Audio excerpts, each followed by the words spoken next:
आगे आइए हम संयोजन अभिक्रिया के कुछ और उदाहरणों पर चर्चा करें। जैसे फर्स्ट नंबर पर हम देख पा रहे हैं कोयले का दहन। तो जो कोयला है हमारे पास, जो अर्थात कार्बन जो सॉलिड फॉर्म में है और ऑक्सीजन से कंपेयरिंग करती है O2 की फॉर्म में है और ये CO2 बनाती है। मैंने बताया था कि संयोजन अभिक्रिया में क्या होता है, एक या एक से अधिक पदार्थ यौगिक के तत्व आपस में मिलकर एक सिंगल कंपाउंड का निर्माण करते हैं। अर्थात हम कह सकते हैं कि यहाँ पर जो है क्या नाम है, कोई पदार्थ A है, कोई पदार्थ A plus B equal to A B निर्मित होता है। सेकंड में हम लोग देखते हैं हाइड्रोजन गैस प्लस में O2 जल से 2H2 plus O2 equal to 2H2 जो जल है हमारे पास।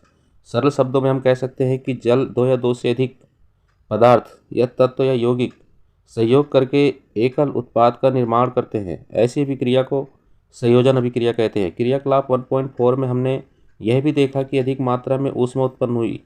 इससे अभिक्रिया मिश्रण गर्म हो जाता है। जिन अभिक्रियाओं में उत्पाद के निर्माण के साथ साथ ऊष्मा भी उत्पन्न होती है उन्हें ऊष्माक्षेपी अभिक्रिया कहते हैं। ऊष्माक्षेपी अभिक्रियाओं के कुछ अन्य उदाहरण हैं। जैसे पहले नंबर पर हम देख पा रहे हैं प्राकृतिक गैस का दहन। प्राकृतिक गैस का दहन, तो यहाँ पर CH4 प्लस 2O2 हमारा जो बनता है equal to CO2 carbon dioxide plus जल, और बहुत अधिक मात्रा में ऊर्जा निकलती है। इसका अन्य उदाहरण हम देखते हैं। क्या आप जानते हैं कि श्वसन एक ऊष्माक्षेपी अभिक्रिया है? हम सभी जानते हैं कि जीवित रहने के लिए हमें ऊर्जा की आवश्यकता होती है। यह ऊर्जा हमें भोजन से प्राप्त होती है। पाचन क्रिया के समय खाद्य पदार्थ छोटे छोटे कणों में टूटता है। तो देखिए यहाँ पर ये जो इस जगह पर आ रहा है, ये आपकी क्लास में क्वेश्चन नंबर 10 दिया हुआ है कि श्वसन को हम ऊष्माक्षेपी अभिक्रिया कहते हैं, और मेरे हिसाब से बहुत मोस्ट इम्पोर्टेंट है। तो आप इसको याद कर लीजिए, आप इसको समझ लीजिए, और ये आपके पेपर के हिसाब से बहुत ज़्यादा ज़रूरी है। टुकड़ों में टूट जाता है, जैसे चावल, आलू तथा ब्रेड में कार्बोहाइड्रेट होता है। इन कार्बोहाइड्रेट के टूटने से ग्लूकोज प्राप्त होता है। यह ग्लूकोज हमारे शरीर की कोशिकाओं में उपस्थित ऑक्सीजन से मिलकर हमें ऊर्जा प्रदान करता है। इस अभिक्रिया का विशेष नाम श्वसन है, जिसका अध्ययन हम चैप्टर 6 में करेंगे। तो यहाँ पर देखिए ग्लूकोज का फॉर्मूला है, इसे भी आप याद कर लीजिए।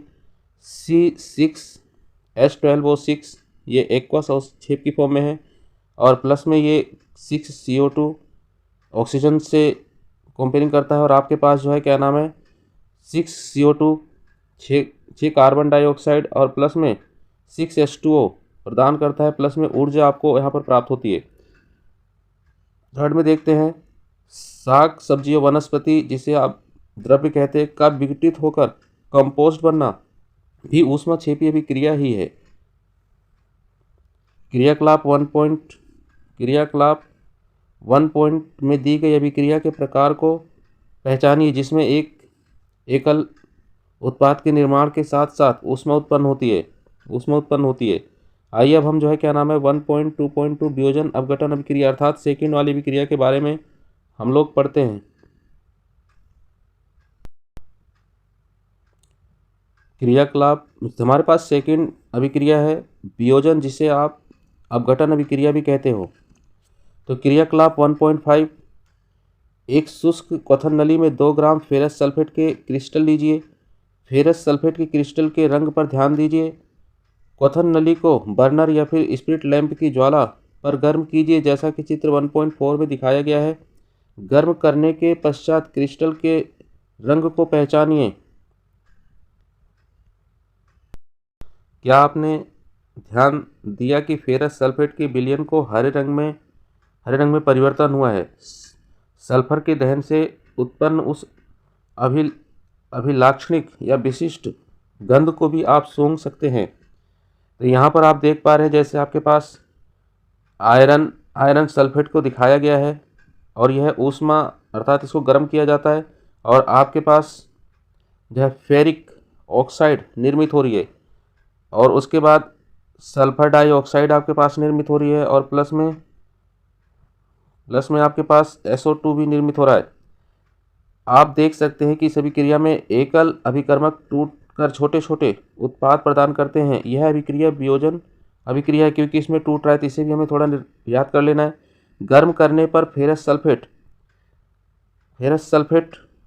FeSO4 7H2O में 7H2O का क्रिस्टल बल त्याग देता है और क्रिस्टल रंग बदल जाता है। इसके उपरांत यह ferric oxide Fe2O3 sulphur dioxide और SO2 कहेंगे तथा सल्फर ट्राइऑक्साइड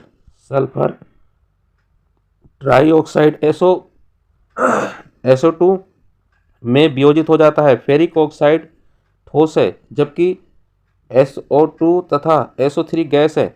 ऊष्मा देने पर कैल्शियम कार्बोनेट का कैल्शियम ऑक्साइड तथा कार्बन डाइऑक्साइड में वियोजित होना एक प्रमुख वियोजन अभिक्रिया है, जिसका उपयोग विभिन्न उद्योगों में किया जाता है।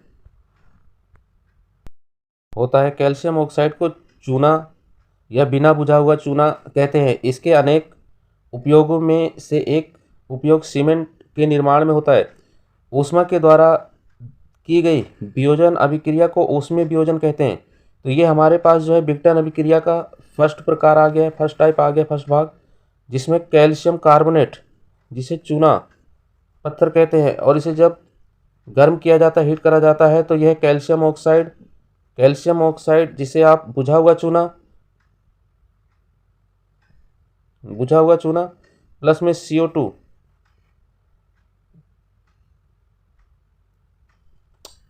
जो है क्या बोलते हैं निर्मित होता है। उसमें वियोजन अभिक्रिया का एक अन्य उदाहरण क्रिस्टलीय 1.6 में दर्शाया गया है। क्रियाकलाप 1.6 में दर्शाया गया है। क्रियाकलाप 1.6 को हम देखते हैं। एक क्वथन नली में 2 ग्राम लेड नेट्राइट का चूर्ण लीजिए। चिमटे से क्वथन नली को पकड़कर ज्वाला के ऊपर पकड़कर इसे गर्म कीजिए, जैसा कि चित्र 1.5 में दिखाया गया है। आपने क्या देखा? यदि कोई परिवर्तन हुआ है तो उसे नोट कर लीजिए। आप देखेंगे कि भूरे रंग का धुआं उत्सर्जित होता है। यह नाइट्रोजन डाइऑक्साइड Na2 का धुआं है। यह अभिक्रिया इस प्रकार प्राप्त होती है। 2Pb ब्रैकेट में NO3 ट्वाइस लेड नाइट्रेट है यह, और इसका तापन किया जाता है, इसे गर्म किया जाता है। ये लेड ऑक्साइड 2PbO तथा नाइट्रोजन डाइऑक्साइड 4NO2 गैस जो बन गई है, और O2 जो ऑक्सीजन है उसकी फॉर्म में कन्वर्ट हो जाता है। और चित्र जो है आपको यहाँ पर दिखाया गया है। आइए क्रियाकलाप 1.7 और 1 में दी गई कुछ अन्य अभिक्रियाएं देखते हैं। क्रियाकलाप 1.7, एक प्लास्टिक का मग लीजिए। इसकी तली में 2 छिद्र करके उनमें रबड़ का डाट लगा दीजिए। इन छिद्रों में कार्बन इलेक्ट्रोड डाल दीजिए, जैसा कि चित्र में 1.6 में दर्शाया गया है। इन इलेक्ट्रोडों को 6 वोल्ट की बैटरी से जोड़ दीजिए। मग में इतना जल लीजिए कि इलेक्ट्रोड उसमें डूब जाए। जल में तनु हाइड्रोक्लोरिक अम्ल की कुछ बूंदें डालिए। जल से भरी 2 अंशांकित प्रश्नलियों को दोनों कार्बन इलेक्ट्रोडों के ऊपर उल्टा करके रख दीजिए। अब विद्युत धारा प्रवाहित करके इस उपकरण को थोड़ी देर के लिए छोड़ दीजिए। आपके चित्र में दिखाई दे रहा है ये सब चीज़ें। दोनों इलेक्ट्रोडों पर आप बुलबुले बनते हुए देखेंगे। ये बुलबुले अंशांकित नली से जल को विस्थापित कर देते हैं।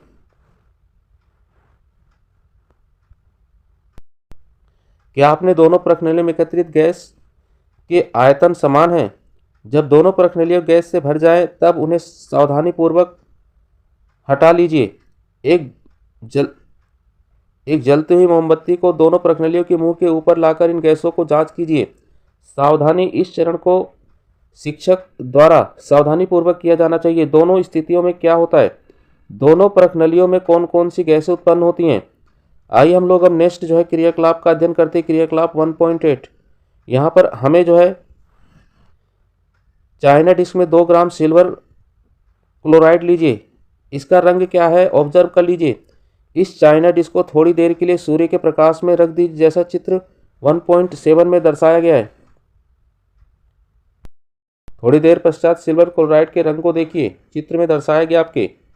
आप देखेंगे कि सूर्य प्रकाश में श्वेत रंग का सिल्वर क्लोराइड धूसर का हो जाता है। किस प्रकार का हो जाता है? धूसर रंग का हो जाता है। प्रकाश की उपस्थिति में सिल्वर क्लोराइड तथा क्लोरीन में वियोजन के कारण ऐसा होता है। तो वियोजन अभिक्रिया का उदाहरण हम लोग पढ़ रहे हैं। तो यहाँ पर आपके पास सिल्वर क्लोराइड जो है सूर्य की उपस्थिति में सिल्वर तथा क्लोराइड में टूट जाता है। इसी का एक अन्य उदाहरण हम देखते हैं, सिल्वर ब्रोमाइड भी इसी प्रकार की क्रिया करता है। यह भी सूर्य की उपस्थिति में होता है। यहाँ पर सिल्वर ब्रोमाइड जो है, क्या नाम है, सिल्वर और ब्रोमाइड में टूट जाता है। ऊपर दी गई अभिक्रियाओं का उपयोग श्याम श्वेत फोटोग्राफी में किया जाता है। किस प्रकार की ऊर्जा के कारण यह वियोजन हो रहा है? तो ये हमारे लिए जो है श्वेत फोटोग्राफी में जो किया जाता है ये इंपॉर्टेंट है, इसको हम लोगों को याद कर लेना है। आपने देखा कि वियोजन अभिक्रिया में अपकारकों को तोड़ने के लिए ऊष्मा या प्रकाश या फिर विद्युत ऊर्जा की आवश्यकता होती है। जिन प्रक्रियाओं में ऊर्जा अवशोषित होती है उसे हम ऊष्माक्षेपीय अभिक्रिया कहते हैं। तो ऊष्माक्षेपीय अभिक्रिया के उदाहरण है। निम्नलिखित क्रियाकलाप को करके देखिए। एक प्रणाली में लगभग 2 ग्राम बेरियम हाइड्रोक्साइड लीजिए, इसमें 1 ग्राम अमोनिया क्लोराइड डालकर जांच कीजिए कि क्षण में मिलाइए। अपनी हथेली से प्रणाली के निचले सिरे को छुइए। आप कैसा महसूस करते हैं? क्या यह अभिक्रिया ऊष्माक्षेपी है या फिर ऊष्माशोषी है? 1.2.3 विस्थापन अभिक्रिया। क्रियाकलाप 1.9 लोहे की 3 कील लीजिए और उन्हें रेग माल से रगड़कर साफ कीजिए। ए तथा बी से चिन्हित कीजिए। दी हुई 2 प्रणालियाँ लीजिए। प्रत्येक प्रणाली में 10 मिली कॉपर सल्फेट का विलयन लीजिए। दो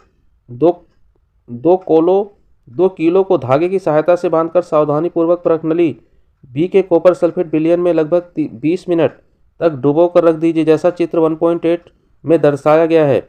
तुलना करने के लिए एक कील को अलग कीजिए। 20 मिनट पश्चात दोनों कीलों को कॉपर के विलयन से बाहर निकाल लीजिए। प्रणाली ए तथा बी में कॉपर सल्फेट के विलयन के नीले रंग को तीव्रता की तुलना कीजिए, जैसा चित्र 1.8 बी में दर्शाया गया है। कॉपर सल्फेट के विलयन में डूबी कीलों के रंग की तुलना बाहर की कीलों से कीजिए। लोहे की कील का रंग भूरा क्यों हो गया तथा कॉपर सल्फेट के विलयन को नीला रंग मलिन क्यों पड़ गया? इस क्रियाकलाप में निम्नलिखित अभिक्रिया हुई है।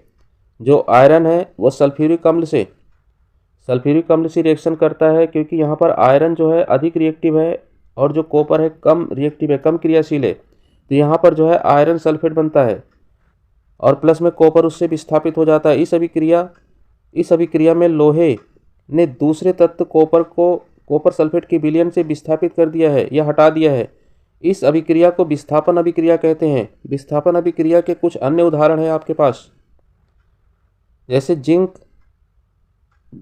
Plus copper sulphate equal to zinc sulphate plus copper.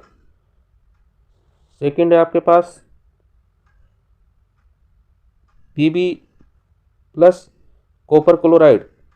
तो यहाँ पर लेड क्लोराइड आपका निर्मित होता है और प्लस में कॉपर। जिंक तथा लेड कॉपर की अपेक्षा अधिक क्रियाशील है। वे कॉपर को उसके तत्व से विस्थापित कर देते हैं। अब हम 1.2.4 द्विविस्थापन अभिक्रिया को पढ़ते हैं। क्रियाकलाप 1.10 एक प्रणाली में 3 ml सोडियम सल्फेट का विलयन लीजिए। एक अन्य प्रणाली में 3 ml बेरियम क्लोराइड लीजिए। दोनों विलयनों को मिला लीजिए। चित्र 1.9 आपने क्या देखा? तो चित्र 1.9 आपको दिखाया गया है। आप देखेंगे श्वेत रंग के एक पदार्थ का निर्माण होता है जो जल में अभिलेय है। इस अभिलेय पदार्थ को अवक्षेप कहते हैं। जिस अभिक्रिया में अवक्षेप का निर्माण होता है उसे अवक्षेप अभिक्रिया करते हैं। तो ये याद कर लेना और इसका उदाहरण भी हमें ढंग से याद कर लेना है। तो हमारे पास सोडियम सल्फेट है और प्लस में बेरियम क्लोराइड है। ये मिलकर के जो है बेरियम सल्फेट और सोडियम क्लोराइड का निर्माण करते हैं। ऐसा क्यों होता है? तो यहाँ पर देखिए Ba पे 2 चार्ज है और यहाँ तथा SO पर 3 चार्ज है। कि अभिक्रिया में बेरियम सल्फेट के अवक्षेप का निर्माण होता है। एक अन्य उत्पाद सोडियम क्लोराइड का भी निर्माण होता है जो विलयन में ही रहता है। वे अभिक्रियाएं जिनमें अभिकारकों के बीच आयनों का आदान प्रदान होता है उसे द्विविस्थापन अभिक्रिया करते हैं। तो केवल आयनों का आदान प्रदान जो चार्जेस होते हैं उसका होना आपके पास जो है क्या नाम है, द्विविस्थापन अभिक्रिया है। क्रियाकलाप 1.2 पर ध्यान दीजिए जिसमें आपने लेड सेकंड नाइट्रेट तथा पोटेशियम आयोडाइड के विलयनों को मिश्रित किया था। फर्स्ट नंबर पे है अवक्षेप किस रंग का था? क्या आप अवक्षेपित यौगिक का नाम बता सकते हैं? इस अभिक्रिया के लिए संतुलित रासायनिक समीकरण भी लिखिए। क्या यह भी द्विविस्थापन अभिक्रिया है? अब हम 1.2.5 उपचयन और अपचयन के बारे में पढ़ते हैं। क्रियाकलाप 1.11 चाइना डिश में 1 ग्राम कॉपर चूर्ण लेकर उसे गर्म कीजिए। चित्र 1.10 आपके सामने दर्शाया गया है। आपने क्या देखा? कॉपर चूर्ण की सतह पर कॉपर ऑक्साइड की काली परत चढ़ जाती है। यह काला पदार्थ क्यों बना? यह कॉपर ऑक्साइड में ऑक्सीजन के योग के कारण ऐसा हुआ है। तो देखिए यहाँ पर copper plus oxygen equal to copper oxide. यदि इस पदार्थ कॉपर ऑक्साइड के ऊपर हाइड्रोजन गैस प्रवाहित की जाए तो सतह की काली परत भूरे रंग की हो जाती है, क्योंकि इस स्थिति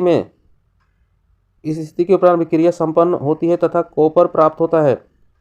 कॉपर ऑक्साइड से कॉपर प्लस जल आपका निकलता है। विक्रिया के समय में जब किसी पदार्थ में ऑक्सीजन की वृद्धि होती है तो उसे कहते हैं कि उसका उपचयन हुआ है, तथा जब अभिक्रिया में किसी पदार्थ में ऑक्सीजन का ह्रास होता है तो उसे कहते हैं उसका अपचयन हुआ है। अभिक्रिया 1.29 में कॉपर ऑक्साइड में ऑक्सीजन का ह्रास हो रहा है, इसीलिए यह अपचयित हुआ है। हाइड्रोजन में ऑक्सीजन की वृद्धि हो रही है, इसीलिए यह उपचयित हुआ है। अर्थात किसी अभिक्रिया के एक अधिक अभिकारक का उपचयित तथा दूसरा अभिकारक अपचयित होता है। इन अभिक्रियाओं को उपचयन या अपचयन अथवा रेडॉक्स अभिक्रिया कहते हैं। तो यहाँ पर इन दोनों का उदाहरण दिखाया गया है एक संग। जैसे यहाँ पर आपको कॉपर ऑक्साइड में CuO दर्शाया गया और इस जगह पर से जो है क्या नाम है, ऑक्सीजन का ह्रास हो रहा है, तो इसे अपचयन अभिक्रिया कहेंगे। और यहाँ पर हाइड्रोजन के अंदर ऑक्सीजन का योग हो रहा है, इसे उपचयन अभिक्रिया कहेंगे। रेडॉक्स अभिक्रिया के कुछ अन्य उदाहरण हैं ZnO zinc oxide plus carbon, तो यहाँ पर Zn प्लस CO है। और यहाँ पर मोनोऑक्साइड MnO2 प्लस हाइड्रोक्लोरिक अम्ल 4HCl, तो ये आपका बन जाता है monochloride plus 2H2 plus CO2 में कन्वर्ट हो जाता है। अभिक्रिया 1.31 में कार्बन डाइऑक्साइड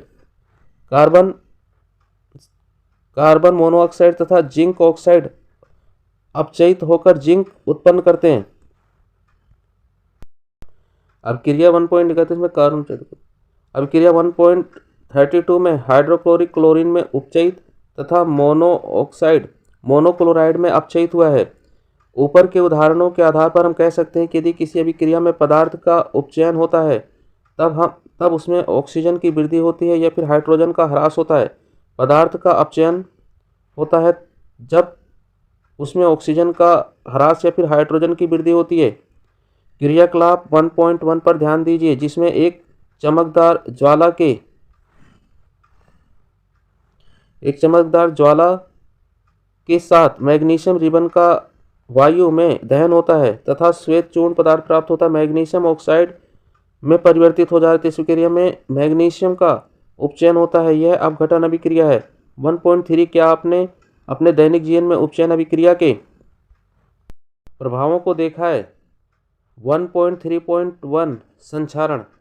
आपने अवश्य देखा होगा कि लोहे की बनी नई वस्तुएं चमकीली होती हैं, लेकिन कुछ समय पश्चात उन पर लालिमा युक्त भूरे रंग की परत चढ़ जाती है। प्रायः इस प्रक्रिया को लोहे पर जंग लगना कहते हैं।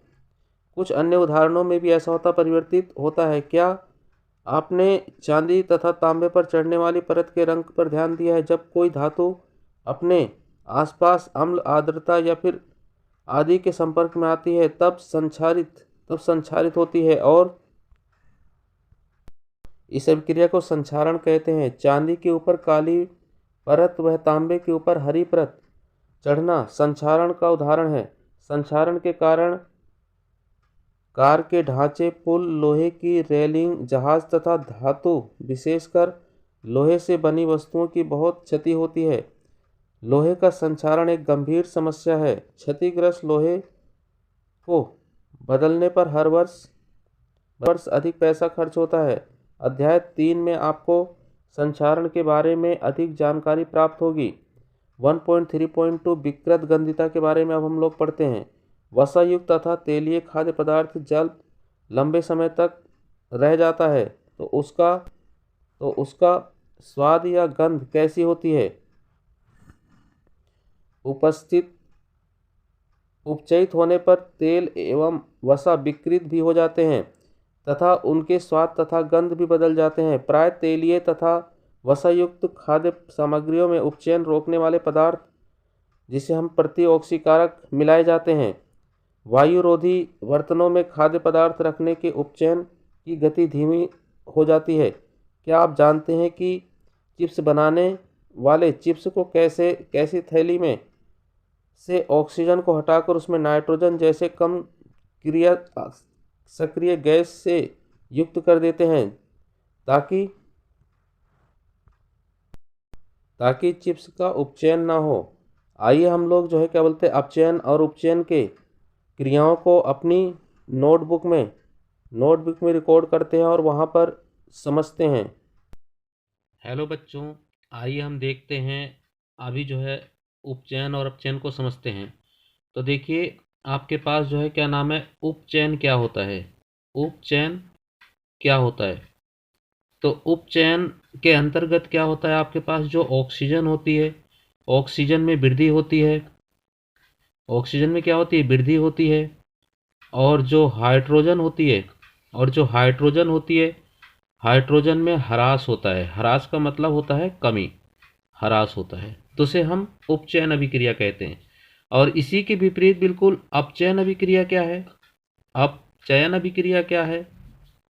तो अपचयन क्या चीज़ है? तो अपचयन के अंतर्गत बिल्कुल इसका अपोजिट हो जाता है। यहाँ पर ऑक्सीजन में कमी होती है। ऑक्सीजन में क्या होती है? आपके पास कमी होती है। और हाइड्रोजन में क्या होता है? हाइड्रोजन में यहाँ पर वृद्धि होती है। तो बिल्कुल जस्ट जो है इसका अपोजिट होता है। और जब दोनों अभिक्रियाएं आइए पहले हम इसका एग्जांपल देख लेते हैं उपचयन अभिक्रिया का। तो हमारे पास 2 कॉपर है, प्लस में ये ऑक्सीजन से क्रिया करेगा। इसे हम लोग ऊष्मा देते हैं। इसे हम लोग क्या करते हैं? इसे हम लोग ऊष्मा देते हैं। ऊष्मा देते हैं तो ये जो है क्या बोलते हैं, 2Cu कॉपर ऑक्साइड बन जाता है। तो यहाँ पर ऑक्सीजन की वृद्धि हो रही है, इस वजह से इसे हम लोग उपचयन अभिक्रिया कहेंगे। इसी के नेक्स्ट एग्जाम्पल में हम लोग देखते हैं। तो हमारे पास क्या चीज़ है? CuO कॉपर ऑक्साइड है, प्लस में ये हाइड्रोजन से क्रिया करता है और इसे फिर से हम लोग ऊष्मा देते हैं। तो ऊष्मा देने पर यह जो है क्या नाम है, Cu से O अलग हो जाता है, ऑक्सीजन अलग हो जाती है और H2O बन जाता है। तो इस जगह पर हम देख रहे हैं कि हमारे पास जो है क्या नाम है, ऑक्सीजन का ह्रास हो रहा है। तो ऑक्सीजन का जो ह्रास होता है तो उसे हम लोग अपचयन अभिक्रिया कहते हैं, क्योंकि ऑक्सीजन में कमी आ रही है। आइए इन दोनों चीज़ों को हम लोग एक एग्जाम्पल के माध्यम से समझते हैं। तो हमारे पास इसी का एग्जाम्पल हम लोग ले लेते हैं। CuO प्लस में H2 इक्वल टू आपके पास Cu प्लस में H2O। तो इस जगह पर देखिए ऑक्सीजन का ह्रास हो रहा है। जब ह्रास होता है ऑक्सीजन का तो क्या कहते हैं आप उसे कहते हो अपचयन अभिक्रिया। अपचयन कहते हो आप उसे। और ये जिस पदार्थ से हो रहा है उसी पदार्थ को हम लोग अपचयित पदार्थ बोलेंगे। उसी पदार्थ को हम लोग क्या बोलेंगे? अपचयित पदार्थ बोलेंगे। तो इसको किस पदार्थ से हो रहा है? तो कॉपर ऑक्साइड से हो रहा है। तो इसको हम लोग कॉपर ऑक्साइड को क्या बोलेंगे? इसको हम लोग अपचयित पदार्थ बोलेंगे। और इस जगह पर यदि आप देखोगे तो इस जगह पर ऑक्सीजन की वृद्धि हो रही है। तो जब ऑक्सीजन की वृद्धि होती है, या फिर आपके पास हम कह सकते हैं कि हाइड्रोजन की वृद्धि हो रही है, यहाँ पर तो कमी हुई थी, यहाँ पर वृद्धि हो रही है। तो जब वृद्धि हो रही है तो इस अभिक्रिया को आप क्या कहोगे? इस अभिक्रिया को हम लोग जो है उपचयन अभिक्रिया कहेंगे। उपचयन हम लोग इसे कहेंगे।